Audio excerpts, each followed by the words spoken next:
droite et Robuff pardon à gauche. C'est parti avec une belle mise en action a priori pour l'Espagnol. Ouais, Oriola prend un bon départ. Est-ce que Robuff va insister? Ouais, il va insister.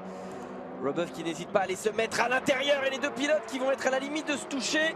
Et il y a contact entre les deux hommes. Et évidemment, Robuff ne pouvait pas s'en empêcher, même si là il était à l'intérieur. Il n'y avait pas de raison qu'il lève le pied, qu'il écarte la trajectoire, ça c'est différent.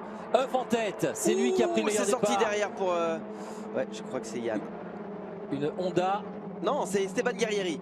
C'est Esteban Guerrieri qui est sorti. L'Argentin qui s'est lancé en 11e position sur la grille départ et qui est sorti violemment. Et c'est déjà terminé au premier virage.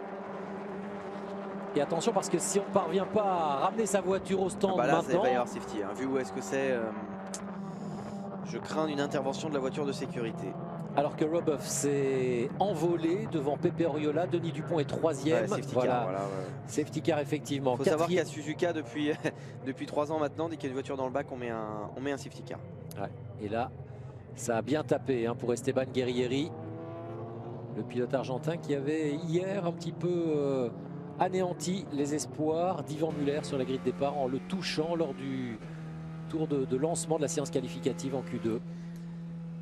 Il a rendu la vie difficile à beaucoup de monde depuis le début de ce week-end, Esteban Guerrieri. Il y a eu des petites mésententes durant les essais, durant les qualifs avec plusieurs pilotes. Vous voulez dire que ce n'est qu'un juste retour des choses? En fait, pour ne rien vous cacher, je suis curieux, j'ai hâte de voir le ralenti pour voir qui le met dehors en fait. On récolte ce que l'on sème. Attendez, on va voir le ralenti, mais je suis curieux de voir qui a aidé Esteban Guerrieri à terminer cette course. Peut-être y est-il allé tout seul. Allez savoir. En tous les cas, pour le moment, on a donc Euf devant Oriola. Dupont est 3e. Michelis 4e. Aurélien Panis occupe la 5e place devant Gabriel Tarquini. On va revoir ce départ. Bien négocié par Robuff, vous voyez. Mieux négocié. Et Aurélien Comte qui prend un très bon départ aussi. Premier virage, Euf qui reste à l'intérieur. Guerrieri, ça se joue aux alentours de la 10e place. Il faudrait avoir surtout l'image dans la deuxième partie de ce grand double droit. Et là, Euf, il n'a rien lâché. Il n'a rien lâché. Il était à la hauteur de Pepe Oriola. Et il a emmené l'Espagnol à l'extérieur. Alors, il y a un premier contact avec Gabriel Tarquini, me semble-t-il, et peut-être Mehdi Benani. Je me demande, alors j'espère m'être trompé, j'espère que le départ n'est pas volé du côté d'Aurélien Comte. Je trouve qu'il a bougé bien vite par rapport aux autres. Regardez, Gabriel Tarquini ici qui est poussé par Benani, complètement en dérive, mais il résiste. Et alors derrière, regardez. Ouais, on voit le contact avec Benani et Tarquini.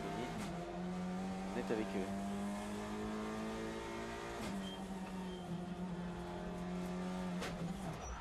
eux. C'est Benani qui doit toucher a priori Esteban Guerrieri.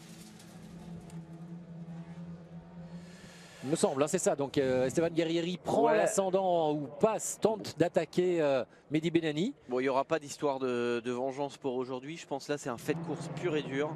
Je pense que Benani a les yeux vraiment devant parce que c'est une portion très technique. Et la règle de base dans ces enchaînements.